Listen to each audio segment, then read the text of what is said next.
Olá, pessoal, sejam bem-vindos a mais um vídeo do canal Café com Economia. Mas antes de iniciar o nosso vídeo, iniciar essa nossa entrevista com a professora Carla, não se esqueça então de se inscrever no nosso canal e também ativar o sininho de notificação para ficar por dentro de tudo o que acontece aqui no nosso canal. Bom, o nosso assunto, que nos trouxe até aqui foi que a Rússia iniciou nessa última quinta-feira, no dia 24 agora do 2, um ataque militar de larga escala contra a Ucrânia, o seu país vizinho, por ordem do presidente russo Vladimir Putin. Nós já estávamos comentando a respeito disso algumas semanas, com a professora Carla falando sobre isso, umas 2 semanas mais ou menos falando sobre isso, de marcar uma conversa realmente aqui para o Café com Economia, falando um pouco a respeito sobre isso. Mas o que nós não sabíamos é que realmente, de fato, essa guerra acabaria acontecendo. Bom, então, como eu disse, para falar sobre esse assunto, vou conversar então com a professora Carla Fabiani, ela que é mestre em desenvolvimento regional e agronegócio pela Universidade do Oeste do Paraná.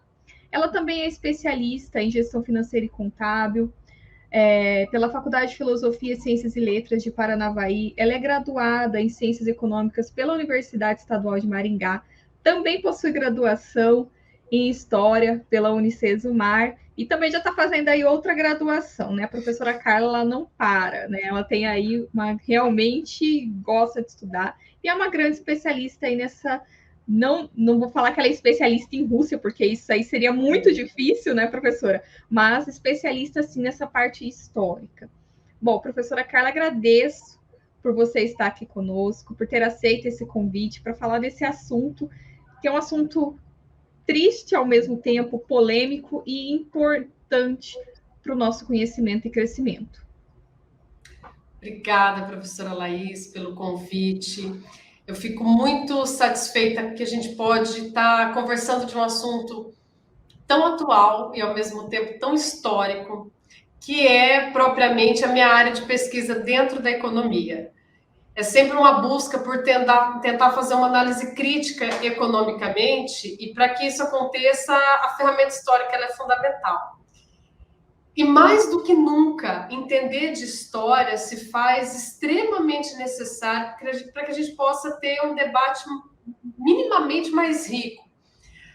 Apesar do fato, como eu e a professora Laís já havíamos comentado, falar de Rússia, falar do leste europeu, professora, é falar de um assunto muitas vezes desconhecido por nós. Para procurar alguém que entende, normalmente a pessoa tem que ter morado lá, porque a menos que a gente domine o idioma russo, consiga ter acesso à história contada pela perspectiva russa, você tem que ter ido para lá, né? Haja vista a dificuldade da literatura, né? Por onde que a gente pesquisa? Através dos livros. E se você domina o inglês, o francês, o italiano, por aí a coisa vai para entender principalmente o Ocidente. Mas e aí, né? Falando de leste europeu, você está num universo totalmente diferente. E que historicamente é muito dissociado do Ocidente. Não só pela questão geográfica, mas por conta da Guerra Fria, que é onde a explicação pode ser pensada de início para isso que está acontecendo, sabe, professora Laís? Quando a gente começa a tentar entender esse movimento da invasão na Ucrânia por parte da Rússia, o melhor cenário seria começar a entender antes de 1917, que em 1917 se dá a Revolução Russa, mas a partir de um cenário absolutamente específico, enfim.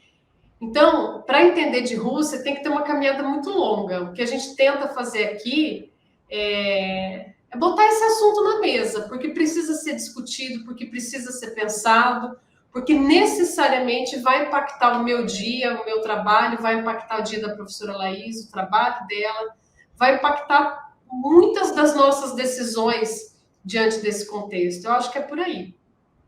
Com certeza, professora.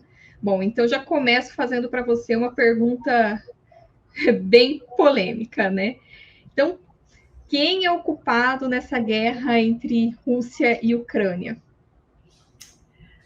Olha, Eu gosto de pensar que para problemas complexos não existem respostas simples.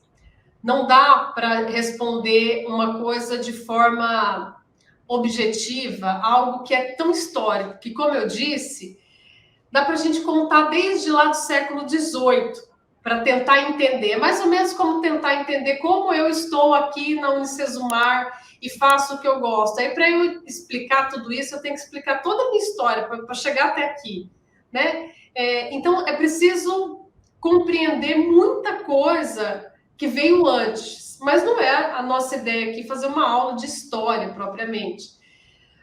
Mas isso justifica a reflexão acerca de duas partes que têm versões e que o Ocidente tem uma participação muito especial. Então, se eu fosse responder objetivamente quem é o culpado, os dois são culpados. É igual briga de marido e mulher. Quando um não quer, o outro não briga, né? Então, obviamente, uma estratégia de guerra é sempre a pior decisão, porque civis estão em jogo. Eu assisti uma entrevista de um ucraniano que fala português e deu uma entrevista para um jornal, e ele estava dizendo que para amanhecer ontem, né, o dia 24 de fevereiro, a única coisa que ele imaginava era ir trabalhar e dar aula, como ele costuma fazer. Muito embora havia já toda uma questão tratando dessa possibilidade de invasão e tal, mas ele não acreditava que isso fosse ocorrer efetivamente. E não dá para negar que no meu combinado com a professora Laís de falar sobre Rússia 2 semanas atrás, eu também chegaria aqui, se a gente tivesse gravado isso no dia 23, dizendo que se eu fosse apostar, eu diria que não haveria invasão, né? E aí a professora Laís me mandou uma mensagem de manhã e falou, e agora? Falei, vamos esperar mais um pouco, né? Porque existem várias abordagens, sabe, para pensar essa relação de quem é o culpado. Mas a gente pode pensar objetivamente o seguinte: a Ucrânia já foi um território de posse da Rússia, ela era um povo eslavo, um povo com uma cultura específica, um idioma próprio, com uma identidade muito particular. E por uma questão histórica aí, ela foi se tornando independente, tá? Tentando resumir muito isso. Mas nós estamos falando de um país que geograficamente não tem uma fronteira efetiva com a Rússia. Eu acho que esse é o primeiro ponto que alguns autores abordaram e que eu acho fundamental também. Não há uma fronteira, uma montanha, uma barreira, de fato, entre a Ucrânia e a Rússia. Em algum momento, a Ucrânia, por diversas razões, entregou o poder na mão de uma pessoa sem experiência para tamanha questão histórica, política, face a um vilão da história, que é o Putin. Não dá para a gente ficar também... Todo historiador não é neutro, como já diria o Mark Bloch. Então, não dá para dizer, com meias palavras, que não há um autoritarismo por parte do Putin. É inegável. Agora, também é inegável que nós estamos tratando de uma forma de conduzir um território polêmico, no qual nós temos economicamente a principal abordagem para nós, né, que a gente pode conversar isso depois, é pela Ucrânia que passa o gás que vai para a Europa, e nesse momento de inverno é onde a Europa mais precisa desse gás, e o jeito da Rússia falar, olha, não coloca a sua base militar aqui no meu terreno, Ucrânia, porque você está se aproximando desse Ocidente, nós temos que ser mais pró-Rússia, e se você se abrir demais e abrir essa fronteira que não é tão complicada entre nós, né? Não sei se eu me faço clara, se você não se proteger e não e abrir esse espaço para a OTAN, eu vou invadir. E talvez, então, nós temos, enquanto culpado, o Putin, no sentido desse autoritarismo, desse poder ditatorial, com algumas cartas na manga, como o petróleo, o gás, o trigo mundial, ele é o maior produtor mundial. e a Ucrânia querendo fazer parte da OTAN, a OTAN com um certo receio, porque ela sabe com quem ela está lidando no caso da Rússia, mas essa questão geográfica aí entre alguém que quer se aproximar do Ocidente e um ditador que não aceita isso. Não sei se eu me fiz clara, Laís. Sim, professora, ficou claro, sim. Na verdade, então a gente tem aí, principalmente, né, dois grandes problemas. Primeiro, né, colocando aí o culpado, né? Então nós temos aí o grande vilão realmente, que é o Putin, que a gente sabe que ele é um ditador, que já vem aí, né? Não é novidade isso para ninguém. E aí também temos a Ucrânia, que, de certa forma, com a eleição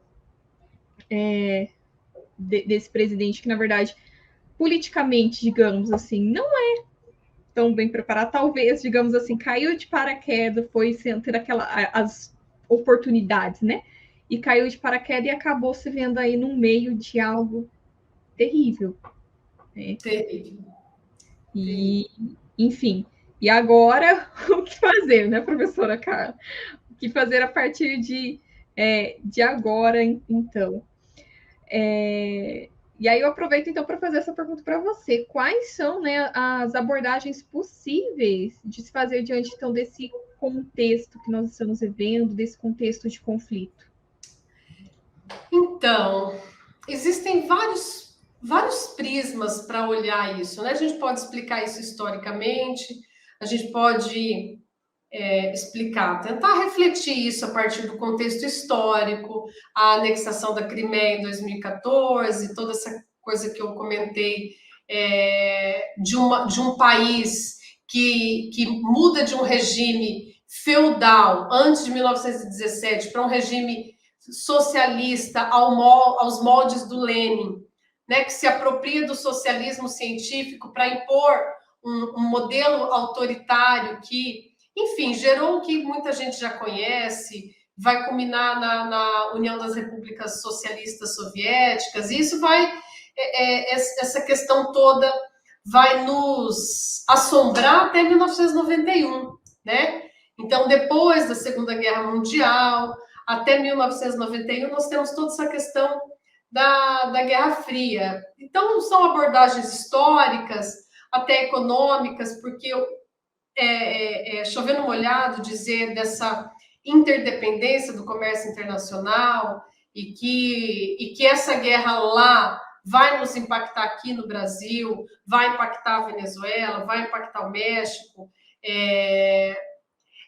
Esse movimento em direção à Rússia que a China faz também é uma questão importante da gente abordar, né?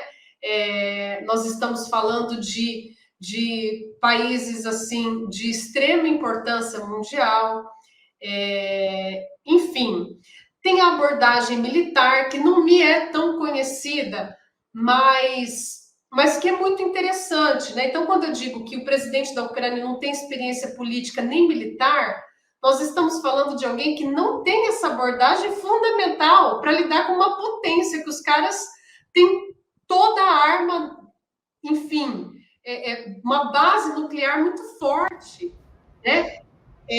Portanto, ter essa noção estratégica, que é um jogo de xadrez militar, é uma abordagem fundamental.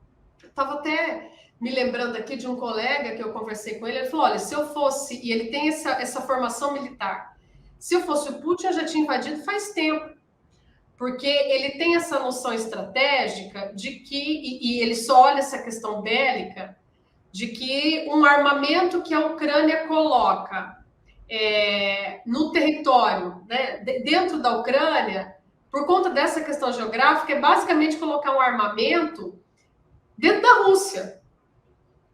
Né? Você não tem uma barreira geográfica, você está num país extremamente vinculado à Rússia. E se ele se pende para o lado do Ocidente, o Putin fica extremamente acuado, ele fica sozinho no jogo. É como se o inimigo colocasse as armas dele dentro da sua casa. Ele não ia deixar fazer isso. O que ele faz? Ele atira. Essa é uma abordagem militar importante. Então, se alguém colocar uma arma para para a possibilidade de atirar em você dentro da sua casa. O que você vai fazer? Você vai invadir? Você vai atirar ou não vai? Tem toda uma estratégia, sabe, Laís, por trás disso, que não é do meu domínio nem de longe, mas que é uma abordagem importante de ser vista. O que corrobora a ideia de que não dá para apontar alguém como o único responsável. Né? Nós temos a expansão liderada pelos Estados Unidos da OTAN, que foi tomando forma. Tem até um mapa que a gente consegue disponibilizar aí, será? Um mapa importante, olha. Não sei se aparece o mouse aí, mas se aparecer, facilita. Senão, a gente vai tentando mentalmente. Ah, ok. Ali, a Rússia, ali como maior expansão territorial, né? Ali no 1, Laís, se você puder apontar para mim ali, a Estônia, o 2, a Letônia, o 3, a Lituânia, 4 é a Polônia, o 5 é a República Tcheca, 6 é a Eslováquia, o 7 é a Hungria, tá? Então, esses países aí, eu vou explicar por que eu estou citando por um. O 8 é a Romênia, depois a Eslovênia, o 9, isso ali. A Croácia, tá? 11 é Montenegro, o 12, ali com a legenda 12, é a Albânia, o 13 é a Macedônia do Norte e o 14 é a Bulgária. Esses países com essas bolinhas com o número aí, eles ingressaram na OTAN. Então, veja que a Ucrânia e a Belarus não. Por que não se fala de Belarus? Porque ela não está atrelada à OTAN, né? E se a Ucrânia, sem essa fronteira geográfica, ela pender para esse lado liderado pelos americanos, a Rússia vai ficar acuada, porque se a gente pensar que o globo é redondo, do outro lado ela está colada na Rússia, no Canadá ali, que também pertence ao Tratado Atlântico Norte. Então, pensando sobre essa abordagem estratégica, é muito complicado esse movimento da OTAN, que vem assinado desde 49, no final da Guerra Fria, no final da Segunda Guerra Mundial, que instaura a Guerra Fria, é justamente para ser contra a Rússia. Portanto, se a gente pudesse falar assim, olha, qual a gente pode pensar como objeto principal dessa guerra? É o Putin fazer da Ucrânia um território pró-Rússia. É isso que ele quer. Ele não pode aceitar ela se vincular ao Ocidente. É isso que ele quer. Na verdade, o que ele quer, portanto, são concessões pela OTAN, né? Quais são as armas que ele tem na manga? E aí a gente cai na abordagem econômica. Ele é o maior produtor de trigo mundial. Ele tem, a cada 10 barris de petróleo do mundo, um é da Rússia. Portanto, ele tem uma representatividade forte. O gás natural, do qual a Europa Ocidental precisa muito. Então, ele tem algumas cartas na manga. Sem contar que ele é um militar por formação, né? Esse cara tem um livro fabuloso que chama, acho que, Todos os Homens do Kremlin. O Putin, gente, ele é daqueles filmes de terror total, mas esse homem tem de tudo, de matar e de morrer. Então, faz sentido com a pergunta que a gente estava discutindo anteriormente, falar de um presidente na Ucrânia, que já tem esse cenário étnico, né, de separatistas aí. Elegerem um cara que não tem essa experiência militar para lidar com um cara como o Putin, que entende tudo de inteligência estratégica e que não é um cara mais normal da cabeça, que ele pende mais para psicopatia do que para normalidade, é um desafio maluco. Nós estamos falando de uma Rússia com 900 mil soldados, ou seja, vários russos que estão dispostos a ir para a guerra. Nós estamos falando de um movimento de nacionalismo que parece com o que aconteceu na Primeira e na Segunda Guerra. Eu me lembro, várias vezes nesses dias, eu tenho me lembrado de uma imagem que tem em Berlim, que quando há o assassinato do arquiduque Francisco Ferdinando, que era o herdeiro do Império Austro-Húngaro, quando se deflagra a Primeira Guerra a partir desse episódio, esses caras vão para as ruas de Berlim pedir por guerra. Então, nós estamos aqui falando que a guerra é o pior cenário possível, e mas nós estamos falando de um povo que tem 900 mil soldados dispostos a lutar por esse território contra 200 mil da Ucrânia, né? E a depender das sanções que o Biden vai impor em termos econômicos, a depender das estratégias abordadas pelos países enquanto sanção à Rússia, ou seja, boicotar o comércio russo, não aceitar os navios da Rússia em termos de fornecimento, pode gerar um período bem complicado para nós. Bem complicado. Professora, né, vendo aí algumas matérias, dá para perceber realmente que a Rússia, em termos de preparação para a guerra, é muito diferente da Ucrânia. Quantidade de soldados, em quantidade de tanques de guerra, em quantidade de armamentos. Então, assim, é um país completamente superior em termos, né, de preparo para a guerra do que a Ucrânia. E aí, aproveito também para fazer um comentário, né, e para fazer também um questionamento. Nós estamos vendo que muitos, né, o que se esperava, na verdade, é que como essa guerra, querendo ou não, o principal estopim, o principal motivo realmente foi essa aproximação da Ucrânia com a OTAN, então se esperava que a OTAN fosse tomar um posicionamento mais a favor, talvez até mesmo de uma ajuda maior à Ucrânia. E nós não estamos vendo isso, pelo menos não nesse princípio. É como se a Ucrânia agora tivesse, bom, poxa, agora você se resolve. A gente queria você, mas agora que a Rússia começou a te atacar, vamos esperar para ver o que acontece. Será que essas sanções econômicas, né, sanções econômicas que nós estamos vendo que é o que provavelmente acontecerá, será que isso vai ser o suficiente para parar a guerra entre a Rússia e a Ucrânia? Ou será que a gente vai ver um país, a Ucrânia, no caso, completamente destruído e sem nenhum outro país tomar posicionamento, no que eu digo, para realmente ajudar efetivamente a Ucrânia? Laís, eu assisti ao vivo o depoimento do Putin e eu achei muito intrigante a imagem dele quando ele disse que se alguém se metesse, não ia dar bom.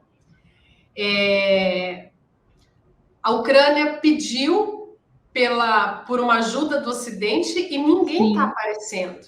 Exatamente. E o passo a ser dado, de fato, eu também pensando em Ocidente, eu pensaria muito em qual passo dar para não errar, porque é um momento da história que você não pode errar, não tem margem para erro, não tem retorno, né?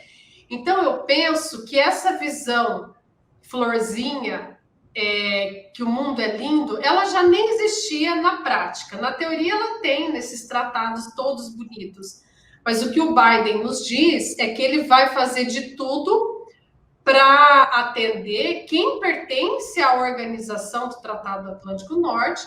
Ele não vai romper com nenhuma cláusula.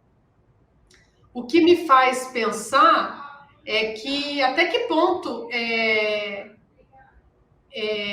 como é questionável essa humanidade que nos habita, né? Porque quando se trata do mundo em jogo, eu não sei até que ponto vale você obedecer a cláusulas. Portanto, me faz pensar na nossa primeira pergunta: todo mundo é culpado? O Ocidente é muito culpado. Nós não vamos, muito embora militarmente, dá para dar conta. Os Estados Unidos é amparado nuclearmente. Contudo, por mais que você tenha amparo nuclear para comprar uma briga com a Rússia, ia ser uma terceira guerra mundial fato. Um estrago total, né?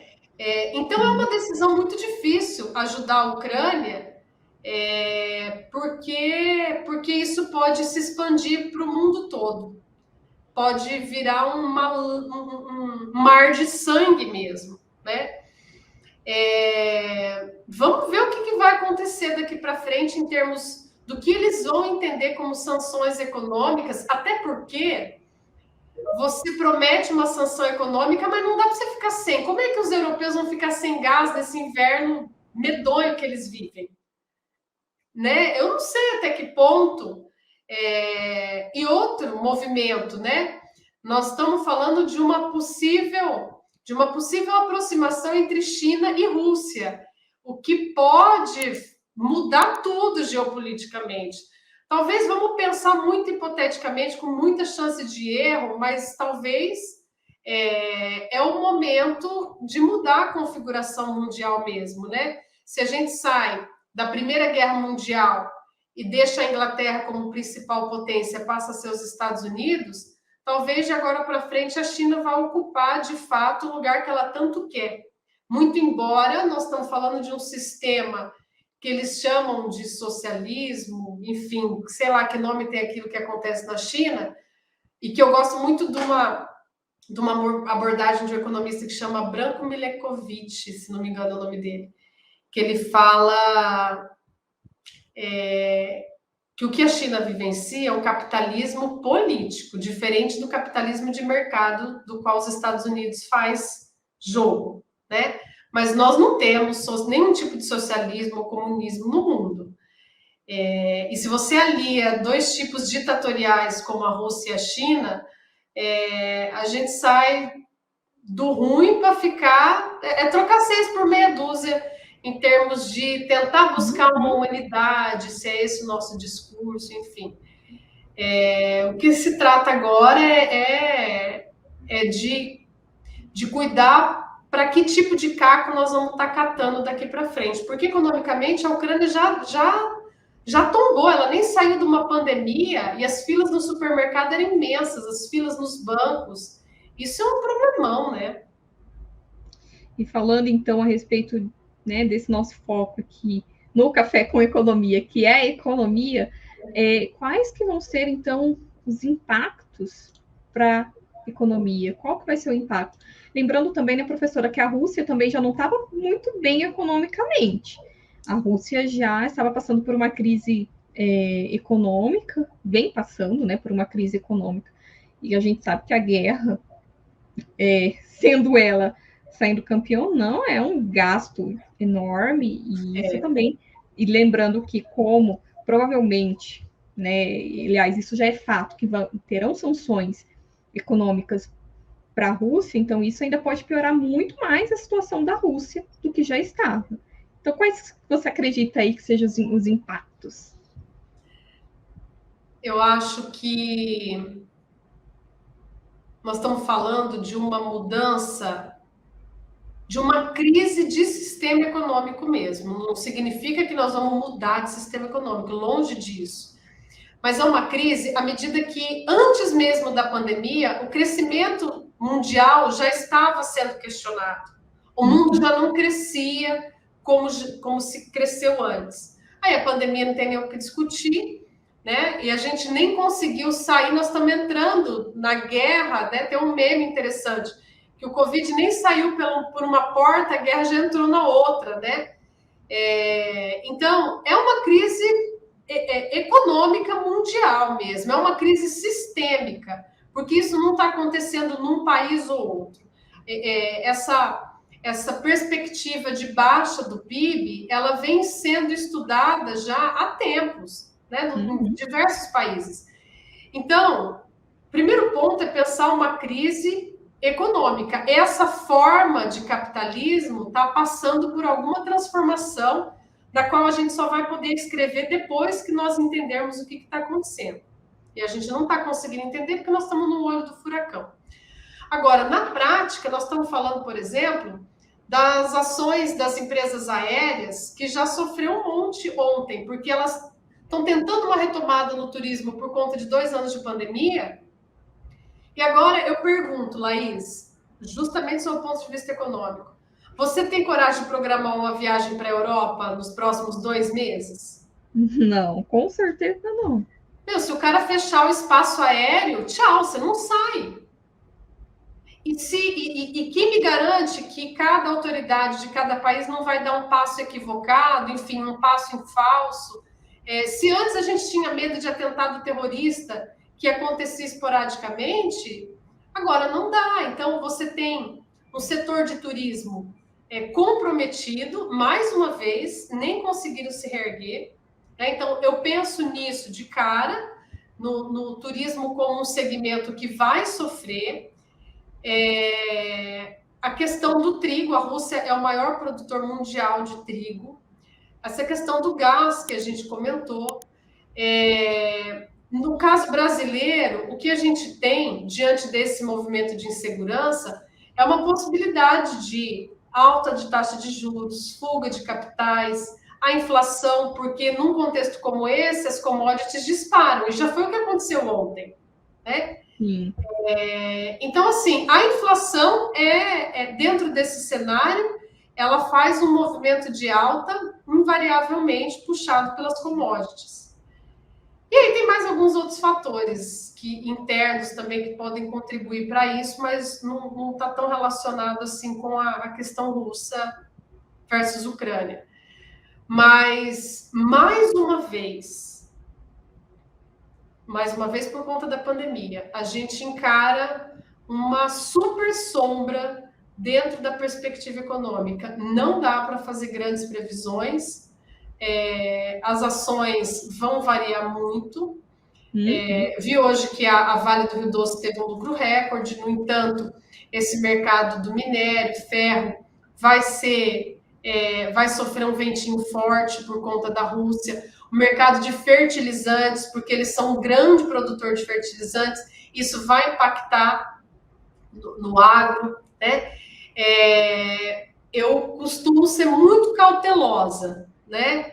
Graças a Deus eu não atuo diretamente no mercado financeiro, então eu não tenho que ser tão otimista sempre, porque o pessoal do mercado financeiro tem que trabalhar mais com otimismo para a coisa rodar, né? Eu já tenho um pouquinho mais de cautela, acho que é um tempo muito incerto e que nós temos que dar um passo de cada vez, sempre com muita consciência, né? Tomar decisões assim de forma muito ponderada, não fazer grandes planos eufóricos, porque o mundo não está nessa onda, não. Bom, professora, teríamos aí assunto para falar durante aí mais 30, 40, 50 minutos, realmente é um assunto muito abrangente. Agradeço pela sua participação, por ter aceito estar aqui nesse momento de incerteza, realmente. Espero que na próxima oportunidade tudo já tenha se resolvido, que não tenhamos tantas consequências para as pessoas, né? A gente está falando aí em pessoas, né? Para a humanidade, realmente. Quantas pessoas aí que nós estamos vendo que estão inocentes, né? Como você disse, civis que estão morrendo, enfim. Não apenas pela guerra, né, diretamente, mas até mesmo por outras consequências que essa guerra pode trazer, como, por exemplo, fome, enfim, ou tantas outras coisas que isso pode acarretar. Então, espero que na nossa próxima oportunidade tudo isso tenha se resolvido da melhor forma possível. Né? Então, obrigada novamente por ter aceito esse nosso convite. Obrigada, professora Laís, eu fico muito feliz. É sempre muita conversa mesmo que a gente pode fazer, e ela pode ser produtiva, porque já que a gente comentou de abordagens, né, ela pode ser econômica, militar, histórica, tantas, mas eu particularmente, como diz esse meu amigo militar, gosto de pôr a florzinha nas coisas, né? E eu acho que se a gente colocar um pouquinho mais de humanidade mesmo, né, sair dessa questão tão institucional, e olhar para o fato de que são civis, são pais, são mães, filhos, adolescentes que querem viver a sua vida, comer, dormir, se divertir, de forma tão razoável, e que a guerra nunca é o caminho certo. De fato, se a gente conseguisse dar conta da vida com consciência, tomar decisões pensadas, decisões ponderadas, Isso ao longo do tempo, e aí a educação que faz isso, não tem outro caminho a não ser a educação. Talvez daqui 200 anos, 300 anos, não se repita uma outra guerra, né? Mas eu ainda fico com a linha da humanidade, entender o outro, respeitar o outro, é a abordagem da qual eu vou defender por mais um tempo. Então, muito obrigada novamente. Pessoal, não se esqueça de se inscrever aqui no nosso canal, dar um like aqui no nosso vídeo. E até a próxima. E até o próximo Café com Economia. Um grande abraço e até mais. Obrigada, Laís. Tchau, tchau.